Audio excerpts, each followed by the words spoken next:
Là où vous vous rendez compte que une forme de bien-pensance dans le débat public a pris en otage une partie du débat public et ne voit pas en fait le réel. Et lorsque vous avez des acteurs qui ne voient pas le réel et qui n'ont rien à dire sur le message, ils s'en prennent directement aux messagers. Et ça, c'est quelque chose qu'on voit sur ces sujets-là de racisme anti-blanc. C'est ce qu'on voit aussi et ce qu'on a vu pendant longtemps et qui n'a pas été vu par certains, la montée de l'antisémitisme dans des quartiers populaires de la République française où l'essayiste Ben Soussan écrivait déjà en 2002 les territoires perdus de la République, montée de l'antisémitisme dans les quartiers populaires avec une présence immigrée, etc. Parce qu'en fait, c'est la religion du pas d'amalgame. C'est que si vous vous en prenez à ces populations, eh bien finalement vous les infantilisez, vous les réduisez dans une forme, vous les enfermez et vous leur permettez pas d'évoluer dans la société parce que vous les stigmatisez. Mais ça c'est nier le réel aujourd'hui. Et effectivement, c'est bien que la justice fasse son travail,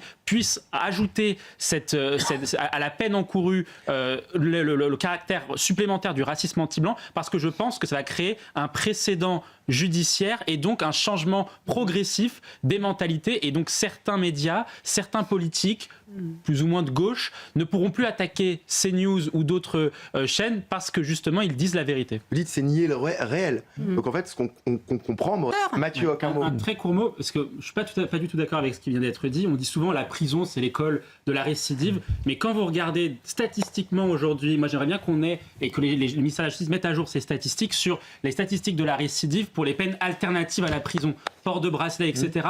Vous verrez que la récidive est plus importante quand vous prononcez une peine avec un port de bracelet plutôt qu'une peine de prison de 1 an de prison ou inférieur. Et ça, c'est quelque chose qui devrait être dit parce qu'on entend souvent des choses qui sont un peu fausses sur le rôle de la prison dans notre société. La pause, on revient dans un instant. On reviendra sur ce nouveau tournant judiciaire dans le meurtre de Thomas à Crépol. On sera juste après la pause avec Marie-Hélène Toraval, qui est la mère de Romans-sur-Isère où vivait le jeune Thomas. Restez avec nous pour la suite de 120 minutes info en direct sur CNews.